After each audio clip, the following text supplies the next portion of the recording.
Welcome, everybody. Today, we're joined by Joe Petrucci, owner of Ghost Targeted Marketing. Under Joe's leadership, Ghost Targeted Marketing has driven dramatic increases in enrollment yield and delivered remarkable, quantifiable returns for their clients. Welcome, Joe. Thanks. Nice to be here. Awesome. Well, hey, look, we're here at the National Small College Enrollment Conference. I wanted just to take a few minutes of your time, get your take on what's happening here, but also help enrollment leaders really think about marketing from your perspective and just learn a little more about you. So with that in mind, for those new to Ghost Targeted Marketing, what inspired you to develop a marketing approach focusing on identifying the previously invisible prospects, especially for college? Yeah, sure.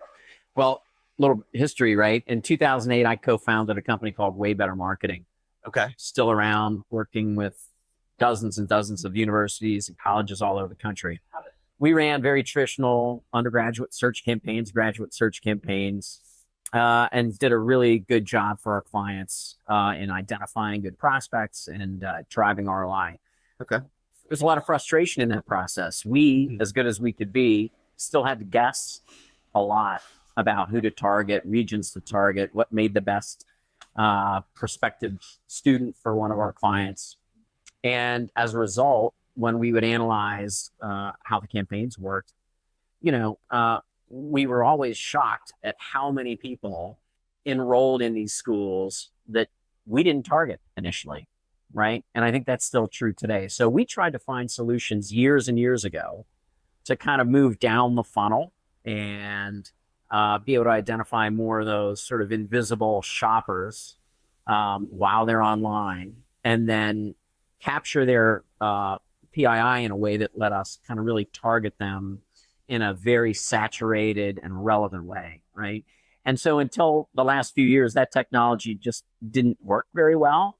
We've developed with a few tech partners a stack that lets us do that. So now, rather than focusing on the top of the funnel, we like to see who's shopping, and we like to understand what they're looking at and where they live and other attributes at their home. And then we, along with our partners, just target those households over a longer stretch with information that's relevant to them. And that's kind of the move we've made at Ghost. Yeah, no, that's fascinating. So I've heard you guys talk a little bit about this. It seems like there's an impressive enrollment yield and ROI for clients.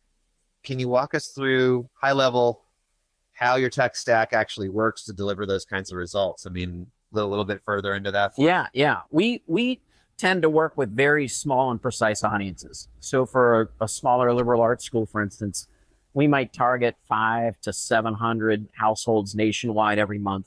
Okay. Right. And so within a budget of maybe $40,000 for the full year, they can have a pretty robust communication plan to 6,000 or so formerly unknowable households.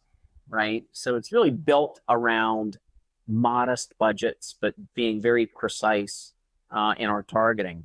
Right. No, that's brilliant. How would you say your approach has changed the way colleges think about targeting and engaging the stealth prospective student? I think most people think of targeting at sort of a higher altitude, view than we do.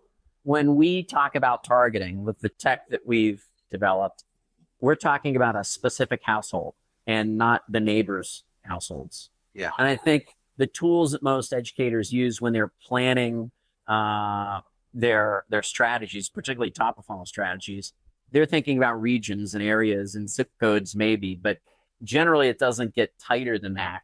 Right. And that's kind of a big difference. So when we run our tech and we show them a dynamic map of who we're going to talk to on their behalf, and what we're going to deliver, and the interests that those people have, their eyes light up because we are zooming in on a home and the residents of that home. And so there's just a lot of information you can derive from that. You can start to understand how your top of funnel activities are or are not working in other parts of the country, right? So it's very specific, and that specificity makes people, in my view, ask questions that they could never ask before. It's really, really great. Right. So let's talk about it maybe in the context of one of your case studies. I did read about the private university, high level, 2.5 million in direct tuition revenue from a $75,000 spent. Yeah. That's the headline that's kind of all I needed, but unpack that a little bit in terms of what we're discussing here. Yeah, look, that focus was really around grad student acquisition. Oh, and so we really developed this thinking about grad because it's really hard to build a top of funnel strategy for people interested in grad programs, continuing ed, transfer. In this case, yeah, we were targeting people outside of their region, their traditional region for grad, over the course of about an 18-month campaign. And with not a whole lot of spending, they were able to achieve those kind of results. So, return on ad spend in the 30x to 40x range is pretty typical for the campaigns we've been running. Wow. It's pretty good. Yeah. Yeah. No, that's got to be a real differentiator in the space. So what about kind of digital privacy rules, data protection? These are things that we have to think about in the higher ed community. Like, how do you balance that issue? Yeah, it's important. So we have to basically follow the most strict laws that exist in our country today. So we've got data security practices for our clients in higher ed, and also for clients outside of our industry. We're with some folks in the healthcare industry, the insurance markets, that have much more strict guidelines around PII and data destruction, data privacy. Right. And so one of our common practices across the board is we never unmask the identity of any of these anonymous shoppers to our clients. We have to act as sort of the conduit through which those homes can be delivered all of the relevant content from our clients. So our reporting to clients, for instance, is on the zip code level. We'll say, hey, we've targeted 6 homes in this zip code this month. Right. And we won't say, it's Darin or it's Joe or it's Ron. Right. Yeah. But that keeps us and our clients on the right side of PI legislation. And I think, frankly, if you ever run into data brokers that tell you they can unmask the identity of, anonymous people on the website that they're tracking, it's generally suspicious actors. I mean, we've run into them. Yeah. We've tested some of those tools, and for many reasons, we decided to stay away from that kind of data brokerage world. Makes total sense, and it's what a lot of our clients in higher ed want to hear. Yeah. So that's good to know. What metrics do you think enrollment leaders should think about if they're aiming for both efficiency and maximum yield from that marketing dollar if you're spending? Yeah, you've got to be right, wrong, or indifferent. You've got to be able to measure how things work. And we've always believed that the best way to measure performance is not necessarily the marketing metrics that are easy to kind of find and sort of fret over. We like to trace an action to an outcome. And in our world, the outcomes that matter are who's applying, and how many of those applicants enroll. And so we like to build our ROI and our case studies around those things, because that's really what matters most to leadership at every school we work with. Yeah. Well, it makes a lot of sense. Do you, if you're starting out with a new campus, how do you guide them through moving from a traditional cycle-based strategy to a more dynamic, real-time one?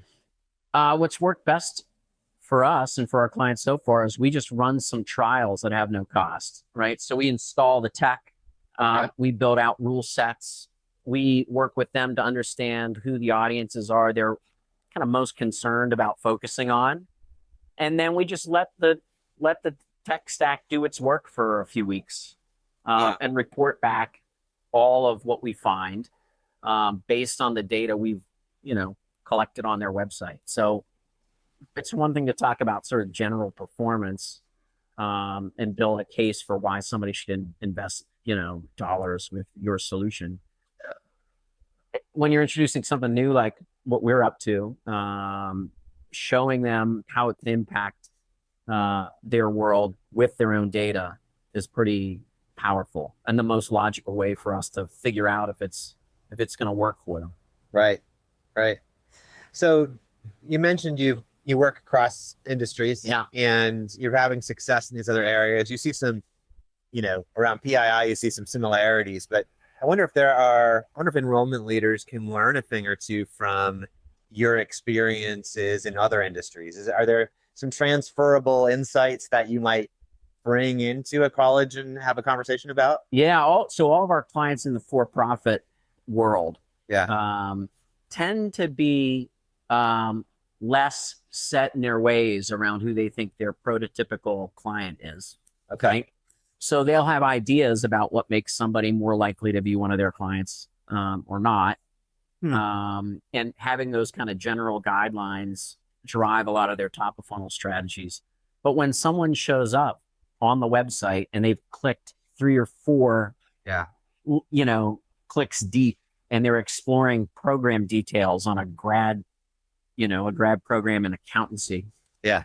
On paper, that might not look like your prototypical student, Right. but geez, there they are, and Right. they're displaying actions that show their interest. And actions, when measured, are much more important, I think, than like ideas about, your prototype. Right. Right? Right. Yeah. No, that's great. Yeah. Yeah, you can help us identify, a new prototype, a new target Yeah. for I mean, we see it. So sometimes we get to analyze purchased search data, right, for undergrad campaigns, and we Right. compare that to the traffic that we find on the pages that hopefully undergraduates or people interested in undergraduate programs would find.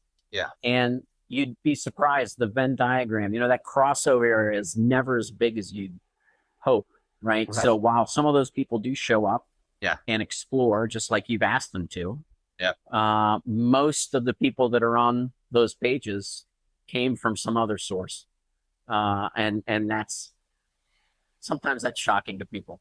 Right. Yeah. Right. Well, so I wonder, just generally, you're talking to a lot of enrollment leaders this week at the conference. Sure. What advice are you giving to enrollment marketers who want to start using something like this, but maybe they're still feeling a little overwhelmed by the technology or resource constraints? Like, how do you help them think through how to start into an engagement and start to maximize the values? Yeah, it's a good question. I mean, start small, and build small prototypes targeted at the programs that need the most support and the most help to grow, right? It's not uncommon for us to not track, therefore not market to people interested in the programs that our clients have an easier time filling. Oh, interesting. So typically we get pointed to programs where there's not a good top of funnel strategy, or the potential clients might come from a really broad geographic area, so you can't run regional strategies very effectively to generate leads. So I'd say start small. And, most folks that are going to try to do what we do need help with specific programs. Yeah. And so we build our solutions around those kind of point problems. Right? That's great. Yeah. Well, I kind of want to end on sort of your vision.